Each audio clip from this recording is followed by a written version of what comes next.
నమస్తే, welcome to Telugu రాజ్యం. నేను మీ రామ్. జూన్ 4, 2024 ఈ రోజు మీ అందరికీ బాగా గుర్తుండే ఉంటుంది.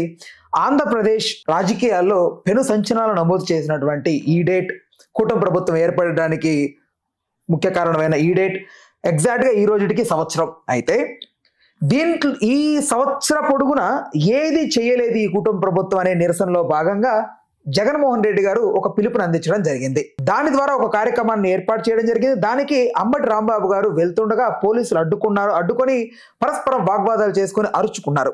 ఓవరాల్ గా ఈ అంశాన్ని ఎలా చూడొచ్చు, ఏ కోణం నుంచి రాజకీయ నాయకులకి ఇలాంటి విమర్శలు, పోలీసుల నుంచి ఇంత గట్టు కాలం నడుస్తుంది అనే అంశం గురించి చర్చించడానికి సినీ మరియు రాజకీయ విశ్లేషకులు భరద్వాజ్ గారు ఉన్నారు. ఆయనతో మాట్లాడదాం. సార్ నమస్తే. నమస్తే. అదే సార్, ఇంక మీదట గట్టు కాలం లాగే ఉన్నట్టుంది. పోలీసులు గతంలో వైసీపీ వాళ్ళు కొంచెం వాళ్ళ ప్రభుత్వం కాబట్టి, వాళ్ళ హయాం కాబట్టి కొంచెం అలా ఉన్నారు. బట్ ఇప్పుడు మాత్రం ఫుల్ ఫ్లెడ్జ్డ్ గా ఓపెన్ అప్ అయిపోయి కొంచెం ముఖం మీదకి వెళ్ళి మరి మాట్లాడుతూ ఉన్నారు. అది ఎట్లా, దీన్ని ఎలా చూడొచ్చు? అంటే పోలీసులు అధికారంలో ఉన్నటువంటి నాయకులకి వాళ్ళ అడుగులకి మడుగులొత్తే పరిస్థితిలో తయారయ్యారు అనే విమర్శకి మరొకసారి బలాన్ని చేకూరుస్తూ ఈ రోజున వాళ్ళు ఆంధ్రప్రదేశ్ పోలీసులు వ్యవహరించిన తీరు చాలా స్పష్టంగా ప్రపంచం ముందుకు వచ్చింది. అంబటి రాంబాబు ఈరోజు వాళ్ళు వెన్నుపోటు దినం అనే కార్యక్రమం టేకప్ చేశారు. అంటే ఎన్నికల్లో రిజల్ట్ వచ్చినటువంటి డేట్ కాబట్టి ఏ హామీలు అయితే ఇచ్చి ప్రజలకి అధికారంలోకి వచ్చారో ఆ హామీల అమలు జరగలేదు కాబట్టి ప్రజలకి వెన్నుపోటు పొడిచినటువంటి దినంగా ఈ డేట్ని ఐడెంటిఫై చేస్తూ ఆ సందర్భంగా నిరసన కార్యక్రమాలు చేపట్టారు వాళ్ళు. సార్ ఇంకొక doubt sir, if you don't mind, ఈ వెన్నుపోటు అనే పదాన్ని గతంలో ఎప్పుడు కూడా ఈ ఏదైతే టీడీపీ ప్రభుత్వం ఎన్టీ రామారావు గారికి చంద్రబాబు నాయుడు గారు వెన్నుపోటు పొడిచారు అని చెప్పి ఆ పదం నుంచి తీసుకొచ్చి పెట్టారు ఇక్కడ వైసీపీ. వెన్నుపోటు అనేది కొత్తదేం కాదు, జూలియస్ సీజర్ కాలం నుంచి ఉన్నదే. కాబట్టి అంటే నాదెండ్ల భాస్కర్ రావు వెన్నుపోటు ఒకటి ఉంది. తెలుగుదేశం ప్రభుత్వ హయాంలో వెన్నుపోటు అనేది రామారావు గారు రాజకీయాల్లోకి వచ్చాక చాలా పాపులర్ అయిన పదాల్లో వెన్నుపోటు అనే పదం ఒకటి. నాదెండ్ల భాస్కర్ రావు గారు ఒకసారి వెన్నుపోటు పొడిచాడు. ఆయనకి పొడిచి అధికారం లాక్కున్నాడు. నెల రోజుల తర్వాత తిరిగి రామారావు గారి చేతికి అధికారం వెళ్ళిపోయింది. నాదెండ్ల భాస్కర్ రావు గారు పక్కకు వెళ్ళిపోయాడు. ఆ తర్వాత మళ్ళీ 95లో ఎన్టీ రామారావు గారిని మరోసారి చంద్రబాబు నాయుడు గారు వెన్నుపోటు పొడిచాడు. అయితే దీన్ని వెన్నుపోటుగా తెలుగుదేశం పార్టీ శ్రేణులు భావించటం లేదు. అలా మాట్లాడితే ఎదురు తిరిగి విమర్శిస్తున్నారు వాళ్ళు ఏమంటారంటే, వాళ్ళ ఆర్గ్యుమెంటు పార్టీ పరిరక్షణ ఉద్యమం అది అనేది. ఎన్టీ రామారావు గారిని వెన్నుపోటు పడవటంగా దాన్ని మాట్లాడొద్దు, చూడొద్దు. తెలుగుదేశం పార్టీని కాపాడుకోవడం కోసం, ఒక దుష్టశక్తి నుంచి తెలుగుదేశం పార్టీని కాపాడుకోవడం కోసం గత్యంతరం లేని పరిస్థితుల్లో చేయాల్సి వచ్చింది ఆ పని. అది పార్టీ పరిరక్షణ కార్యక్రమం తప్ప వెన్నుపోటు కాదు అనేది వాళ్ళు బలంగా ఈ రోజుకి మాట్లాడతారు. ఆ దుష్టశక్తి ఆడా మగా సార్? ఓపెన్ గా అందరికీ తెలిసిన విషయమే. లక్ష్మీ పార్వతి ఇప్పుడు ఆయన వైస్రాయ్ హోటల్లో జెమినీ టీవీకి ఇంటర్వ్యూ ఇచ్చాడు చంద్రబాబు నాయుడు. ఆ రోజున సతీష్ బాబు గారికి ఆ ఇంటర్వ్యూలో చాలా క్లియర్ గా చెప్పాడు, ఆయన రామారావు గారే ముఖ్యమంత్రిగా ఉండాలి, రామారావు గారే తెలుగుదేశం అధ్యక్షుడిగా ఉండాలి, ఆయన నాయకత్వంలోనే చివరి వరకు పనిచేయాలి అని అనుకున్నాను నేను. కానీ పార్టీని ఇంకొక శక్తి కబళించి వేస్తున్నటువంటి సందర్భంలో గత్యంతరం లేక ఇంకా వేరే మార్గం కనిపించక మా నాయకుడికి వ్యతిరేకంగా నడవాల్సి వస్తోంది నేను. అందుకు ఎవరు నన్ను ఎన్ని అనుకున్నా ఎన్టీ రామారావు గారు స్థాపించిన పార్టీని కాపాడటం కోసం ఈ కార్యక్రమం చేస్తున్నాను అని చాలా ప్రాక్టికల్ గా మాట్లాడాడు ఆయన. అంటే రామారావు గారు బాహుబలి, ఈయన కట్టప్పలాగా, అంటే అమాయుష్మయ సామ్రాజ్యాన్ని కాపాడడం కోసం ఇక 100 పోలికలు ఉన్నాయి. దానిలో 100 పోలికలు ఉన్నాయి. నిజానికి కట్టప్ప ఇంటి పేరు నారాయణ అని కూడా మీమ్స్ వచ్చినాయి ఆ టైం. అదే అందుకే అదే ఇట్లా స్టోరీ వెళ్తున్నారు. అదే ఇవన్నీ ఉన్నాయి. ఆయన ఎందుకు తీసుకున్నాడు పార్టీని ఆయన కంట్రోల్లో? అంటే ఒక పార్టీని తన కంట్రోల్లోకి తీసుకోవడానికి డబ్బులు కావాలి. అంత డబ్బు ఆ రోజున చంద్రబాబు దగ్గర ఉందా అనేది కూడా ఒక ప్రశ్న. ఎక్కడి నుంచి మొబిలైజ్ అయినా ఈ డబ్బులు అనేది ఒక కీలకమైన ప్రశ్న. ఆయన మొత్తం అంటే ఎమ్మెల్యేలను తీసుకెళ్లి వైస్రాయ్ హోటల్లో పెట్టి వాళ్ళందరికీ రకరకాల హామీలు ఇచ్చి బయటకు వచ్చినటువంటి ఎమ్మెల్యేలు రాష్ట్రం ఇండస్ట్రియలైజ్ అవ్వబోతోంది చంద్రబాబు గారి నాయకత్వంలో, కాబట్టి మేము దానిలో భాగస్వాములం కాబోతున్నామని మాట్లాడారు. ఆ మాటలు మాట్లాడటానికి వాళ్ళకి ప్రేరణ కలిగించిన అంశాలు ఏమిటి అనేది చూస్తే లోపల చాలా స్కీముల గురించి ఎమ్మెల్యేలతో మాట్లాడారు. చంద్రబాబు నాయుడు కాదు. పారిశ్రామికవేత్తలు మాట్లాడారు. చంద్రబాబు నాయుడుకి కూడా డబ్బులు ముట్టాయి ఆ ఎపిసోడ్లో. ఎన్టీఆర్ వెన్నుపోటు చంద్రబాబు నాయుడు ఇన్స్ట్రుమెంట్ గా పనిచేశాడు కానీ ఎన్టీఆర్ ని పదవిలోంచి దించాలి అని ఆ రోజున అంటే పర్టికులర్ గా భారతదేశంలో ప్రవేశించినటువంటి liberalized economy, market economy Andhra Pradesh లో కూడా ప్రవేశించింది. ఆ రోజున ఉమ్మడి ఆంధ్రప్రదేశ్ ప్రవేశించిన తర్వాత రామారావు గారు లైసెన్స్ రాజే నడుపుతున్నాడు ఇక్కడ. ఈ లైసెన్స్ రాజు రద్దు చేయాలి అని పెట్టుబడి అనుకుని పెట్టుబడిదారులందరూ కలిసి ఫండ్ మొబలైజ్ చేసి చంద్రబాబు నాయుడు గారికి ఆసరాగా నిలబడితే అప్పుడు ఆయన ఆ కార్యక్రమాన్ని నిర్వహించాడు. ప్రతి ఒక్క ఎమ్మెల్యేకి సూట్ కేసులు వెళ్ళినాయి. ప్రతి ఒక్కరికి ఏమేం కావాలో వాళ్ళ కోరికలు ఏమిటో తెలుసుకుని అవన్నీ తీరుస్తామని చెప్పారు. మంత్రివర్గమా లేకపోతే మంత్రివర్గం మాత్రమే కాదు, మంత్రివర్గం అనేది అది ప్రధానం కాదు. అక్కడ రాష్ట్రంలోకి వివిధ పరిశ్రమలు రాబోతున్నాయి, పార్ట్నర్షిప్. వాటిల్లో మీకు ఏమేం కావాలంటే అవి కేటాయింపులు జరుగుతాయి. మీరందరూ కూడా ఇక్కడ నుంచి ఇప్పటి వరకు మీ స్థాయి ఒకటి, రేపటి నుంచి ఇంకొక స్థాయికి మీరు ప్రమోట్ అవుతారు అన్ని విధాలుగా. కాబట్టి మీరు ఇప్పుడు నాకు మద్దతు తెలియజేయకపోతే నాశనం అయిపోతారు అని చెప్పి ఎమ్మెల్యేల మద్దతు కూడగట్టాడు ఆయన. అంటే సైకలాజికల్ గా కొంచెం వాళ్ళని, అవును, అంటే మోటివేట్ చేశాడు. మోటివేట్ చేసి తన వెనక నిలబెట్టుకున్నాడు. ఎన్టీ రామారావు గారిని వీరోచితంగా పక్కకి గెంటగలిగాడు. ఆయన అదృష్టం ఏంటంటే ఎన్టీ రామారావు గారు ఆగస్టులో పదవి కోల్పోతే జనవరిలో చనిపోయాడు. కరెక్ట్గా 4 నెలలే బతికాడు ఆయన. ఈ 4 నెలలు కూడా ఆయన రకరకాల ప్రయత్నాలు చేశాడు. రకరకాల ప్రయత్నాలు అంటే పార్లమెంట్ ఎలక్షన్ రావాల్సి ఉంది. అప్పుడు పార్లమెంట్ ఎలక్షన్లో తన ప్రభావాన్ని చూపించి అప్పుడు చంద్రబాబు సంగతి చూద్దామనే మూడ్లో ఉన్నాడు ఆయన. ఆ మూడ్లో ఉండగా అనుకోకుండా కన్ను మూసాడు ఆయన. అదొక అదృష్టంగా మారింది చంద్రబాబుకి. ఈ విధంగా ఆయన ఒకవేళ ఎన్టీ రామారావు తిరిగి కోలుకుని తనని గనక పక్కకి లాగేస్తాయి, ఇప్పుడు నాదెండ్ల భాస్కర్రావుని ఎలాగైతే 4 రోజుల్లో బయటకు లాగేశాడు, అలాగే తనని కూడా లాగేస్తే అప్పుడు తన భవిష్యత్తు ఏంటి, తన పరిస్థితి ఏంటి అనేది కూడా చంద్రబాబు నాయుడు ప్లాన్ చేసుకుని తను గనక ఒకవేళ రామారావు గారు తిరిగి అధికారంలోకి వచ్చి తను బయటకు రావాల్సిన పరిస్థితి వస్తే జీవితాంతం తన పోషణ, తన యాక్టివిటీస్ కావాల్సినటువంటి తన వ్యాపార వ్యవహారాలకు సంబంధించిన ఫండ్ కూడా వాళ్ళ దగ్గర నుంచి గ్యారంటీ తీసుకుని ఆ కార్యక్రమానికి దిగాడు ఆయన. అంటే తను ముఖ్యమంత్రి కావడానికి కూడా కూలీ తీసుకున్నాడు ఆయన, ఓపెన్ గా మాట్లాడాలంటే. ఇది ప్రోగ్రామ్ ఆ రోజు జరిగినటువంటి వెన్నుపోటు సందర్భంగా జరిగినటువంటి స్కీము, కార్యక్రమం. చంద్రబాబు నాయుడు గారు అమలు చేసినటువంటి చాణక్యం. ఆయన ముందు ఉన్నాడు అంతే, ఆయన ముందుండి కథ నడిపించాడు. కానీ ఆయన వెనకాల చాలా మంది అంటే ఉత్తరాది పెట్టుబడిదారులు అందరూ ఉన్నారు. వాళ్ళందరూ చందాలు వేసుకుని చంద్రబాబు నాయుడిని ఎన్టీఆర్కి వ్యతిరేకంగా రంగంలోకి దింపి విజయం సాధించారు. ఇది ఆ రోజు జరిగినది. అది ఖచ్చితంగా వెన్నుపోటే. వాళ్ళు ఎంత మొత్తుకుని చెప్పినా పార్టీ పరిరక్షణ కార్యక్రమం ఇవన్నీ మాట్లాడినప్పటికీ అది వెన్నుపోటే. ఈ వెన్నుపోటు ఇప్పుడు ప్రజలకు పొడిచాడు చంద్రబాబు. గత ఎన్నికల్లో ఆయన ప్రధానంగా నమ్మింది 100 హామీలు ఇచ్చాడు, విశృంఖలంగా హామీలు ఇచ్చాడు. ఇది అమలు చేయగలనా లేదా అనేది కూడా పట్టించుకోకుండా ఆయన హామీలు ఇచ్చాడు. అలాగే దాంతోపాటు ఆ రోజున అధికారంలో ఉన్నటువంటి పార్టీని ఒక దుర్మార్గమైన పార్టీగా ప్రజల మనసుల్లో ఆ ముద్ర వేసే పద్ధతిలో, అంటే బ్రాండింగ్ పాలిటిక్స్ అంటారు, ఆ బ్రాండ్ చేయటానికి ఆయన విపరీతంగా ఖర్చు పెట్టాడు.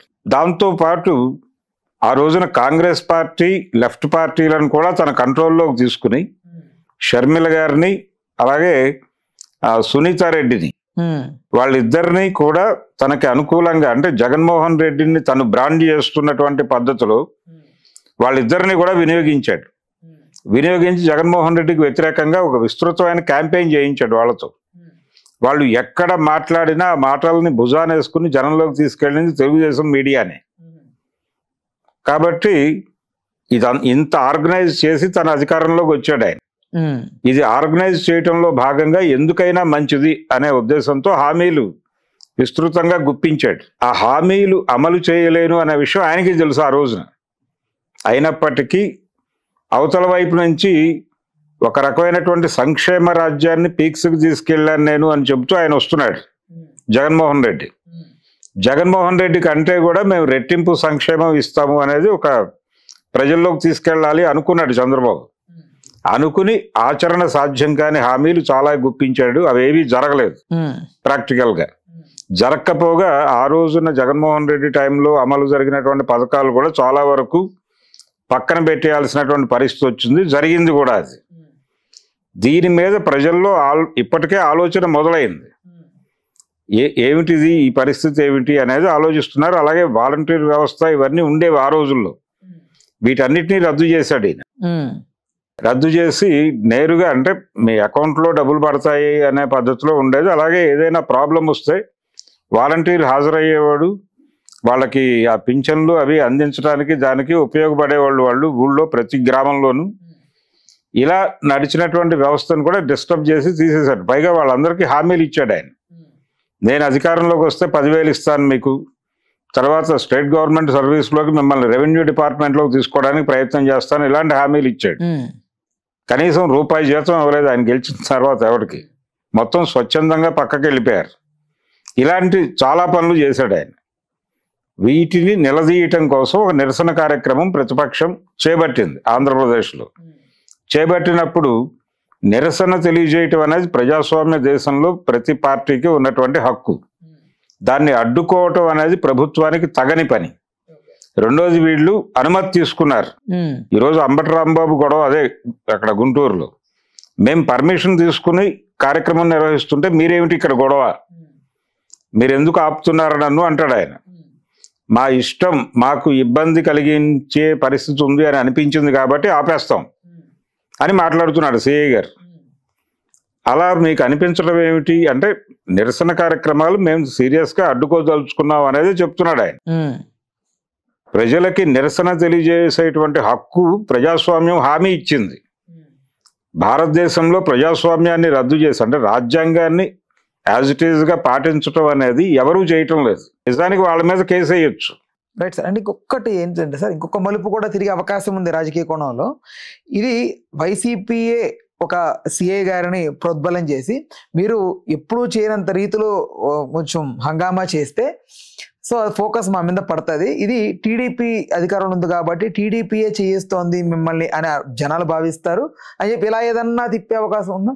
ఇవన్నీ తర్వాత వ్యాఖ్యానాలు. ఇప్పుడు ఎటు నుంచి ఎటు వెళ్ళినా సిఐకే నష్టం. ఇప్పుడు ఆయన వైసీపీ వాళ్ళకి అమ్ముడు పోయి ఈ కార్యక్రమం చేశాడని వాళ్ళన్నా అతనికే నష్టం. లేదు తెలుగుదేశం పార్టీ ప్రోద్బలంతో ఆయన రెచ్చిపోయి బిహేవ్ చేశాడు అన్నా కానీ అతనికే ఇబ్బంది.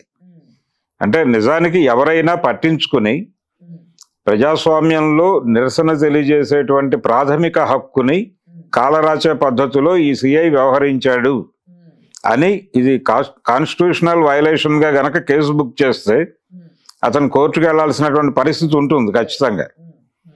ఇది అంటే అంబటి రాంబాబు క్లియర్ గా చెప్తున్నాడు, నేను పర్మిషన్ తీసుకునే రోడ్డు మీదకి వచ్చాను అని. అంటే ప్రభుత్వ అనుమతులు తీసుకోవచ్చు, తీసుకోవడం అనేది మ్యాండేటరీ కాదు, తీసుకుని తీరాలి అని లేదు. నిరసన తెలియజేసేటువంటి హక్కు ప్రాథమిక హక్కుగానే ప్రజలకు ఇచ్చింది ప్రభుత్వం కాదు, రాజ్యాంగం ఇచ్చినటువంటి హక్కు అది. ఆ హక్కుని వినియోగించుకోవడానికి ప్రజలు ఎప్పుడు ప్రయత్నం చేసినా అడ్డుకోవడానికి పోలీసులు రెడీగా ఉంటారు. ఇందుకోసం వాళ్ళు ఏం చేస్తారంటే ఓ చట్టపరమైన రక్షణ, తమని తాము ప్రొటెక్ట్ చేసుకోవడానికి ఎప్పటికప్పుడు 144 సెక్షన్ని ఎప్పటికప్పుడు ప్రతి 15 రోజులకి ఒకసారి వాళ్ళల్లోనే వాళ్ళు ప్రమోట్ చేసుకుంటూ ఉంటారు. దాన్ని తిరిగి ఇది అమలు జరుగుతోంది, ఇక్కడ 144 సెక్షన్ అమల్లో ఉంది, ఈ ప్రకటనలు ఇస్తూ ఉంటారు. ఇలా అంటే ఎవరు గుమికూడి కనిపించకూడదు, గుమికూడి కనిపిస్తే మేము అరెస్ట్ చేస్తాము, కంట్రోల్లో తీసుకుంటాము. ఇలా అంటే ఏదో శాంతి భద్రతలకి విఘాతం కలిగించే పద్ధతిలో ఒక గ్రూప్ వ్యవహరిస్తోంది అని ఒక కేసు నమోదు చేయడానికి ఒక అవకాశం కల్పించుకుంటారు వాళ్ళు. బట్ పవన్ కళ్యాణ్ గారు గతంలో ఇట్లా చంద్రబాబు నాయుడు గారు అరెస్ట్ చేసినప్పుడు రోడ్ షో అంటే రోడ్డు మీద పడుకోవడం, అది నిరసన తెలియజేసినప్పుడు అది ఎలా సార్? అది ఎందుకు చంద్రబాబు నాయుడు రాజమండ్రిలో విడుదలైన తర్వాత ఆయన రాజమండ్రి నుంచి ఆయన నివాసానికి చేరే వరకు దారి పొడుగుతా ప్రతి ఊళ్ళోనూ ఆయన గంటల తరబడి ఆగి ప్రజలతో మాట్లాడుతూనే వచ్చాడు కదా. ఆ రోజున ప్రజలు గుమికూడినటువంటి వాళ్ళందరినీ అరెస్టులు చేయటం, కొట్టడం లాంటి కార్యక్రమాలు ఏమీ జరగలేదు. అంటే నిరసన ఇప్పుడు ఇది ఒకటే కాదు, అంబటి రాంబాబుని అడ్డుకోవటం మాత్రం ఒకటే చూపిస్తున్నారు కానీ అదొకటే కాదు. కూటమి ప్రభుత్వం అధికారంలోకి వచ్చిన తర్వాత ఎక్కడా కూడా ఏ రకమైన నిరసనల్ని ఆమోదించడం లేదు. నిరసనల్ని మాత్రమే కాదు, చాలా పాశవికంగానే ప్రవర్తిస్తున్నారు.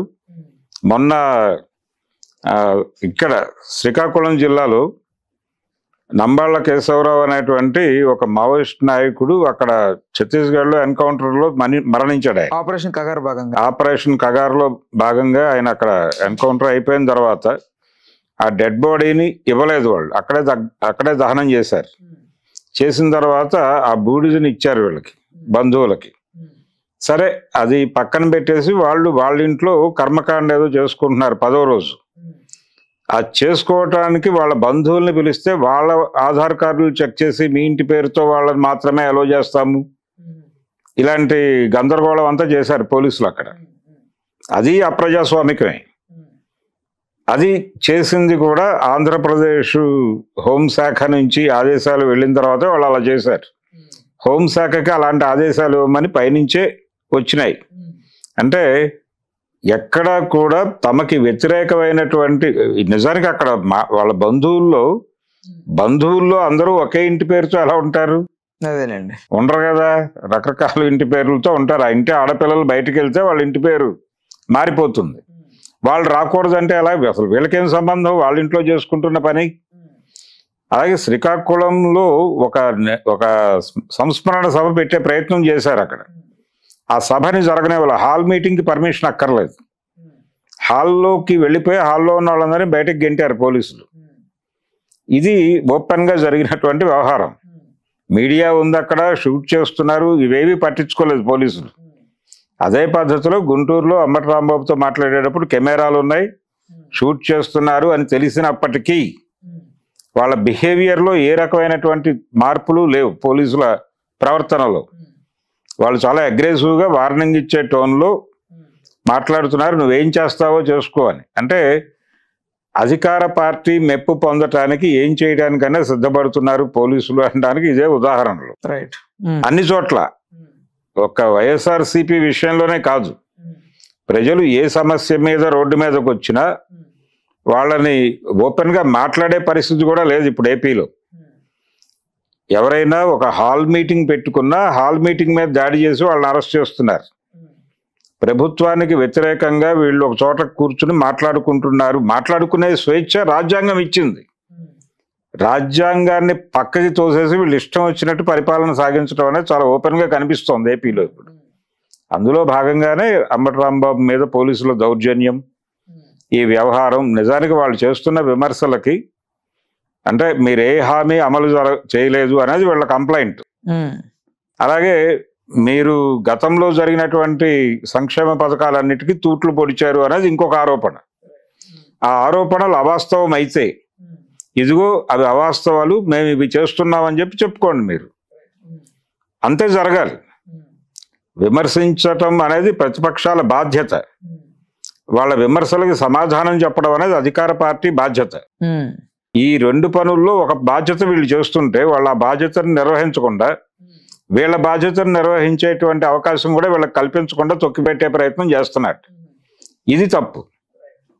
ఇది నియంతృత్వ ధోరణి తప్ప ప్రజాస్వామిక ప్రభుత్వం వ్యవహరించాల్సిన పద్ధతి కాదు. చంద్రబాబు నాయుడు గారికి ఈ సమస్య ఈ రోజు కాదు, ఆయన అధికారం మొదలుపెట్టిన రోజు 95లో రామారావు గారి చేతుల నుంచి అధికారం తీసుకున్న మరుక్షణం నుంచి ఆయన అదే పద్ధతిలో వ్యవహరిస్తూ వస్తున్నాడు. అందులో భాగంగానే నిన్న ఇప్పుడు ఇంకా కొంచెం మరింత బలంగా ఉన్నాడు ఆయన. అంటే భారతీయ జనతా పార్టీతో మరింత సాన్నిహిత్యం పెరిగింది ఆయనకి. దాన్ని ఎట్టి పరిస్థితుల్లోనూ వాళ్ళ చెయ్యి వదిలిపెట్టాలని అనుకోవడం లేదు ఆయన. వాళ్ళ చెయ్యి పట్టుకుని కొనసాగాలనుకుంటున్నాడు. ఆ ధైర్యంతో ఆయన ఆంధ్రప్రదేశ్లో ఉన్నటువంటి అన్ని పార్టీలని తొక్కేయాలనేటువంటి ఒక కార్యక్రమంలో ఉన్నాడు. అందులో భాగంగానే ఇప్పుడు ఈ రోజున వైసీపీ మీద జరిగినటువంటి దాడులన్నీ అందులో భాగంగానే జరిగినాయి, ఇంకా జరుగుతాయి. రైట్ రైట్ ఓకే, ధన్యవాదాలు sir. Thank you. Hello, Telugu రాజ్యం ఛానల్ చూస్తున్నారా? సామాజిక, రాజకీయ, జీవన చిత్రణే తెలుగు రాజ్యం. అతిశయోక్తులు, అసత్యాలు ఉండవు. రాజకీయ కోణం కాదు, ప్రజా కోణమే కొలబద్ద. తెలుగు రాజ్యం వీక్షణ మీ ఉత్తమ అభిరుచికి నిదర్శనం.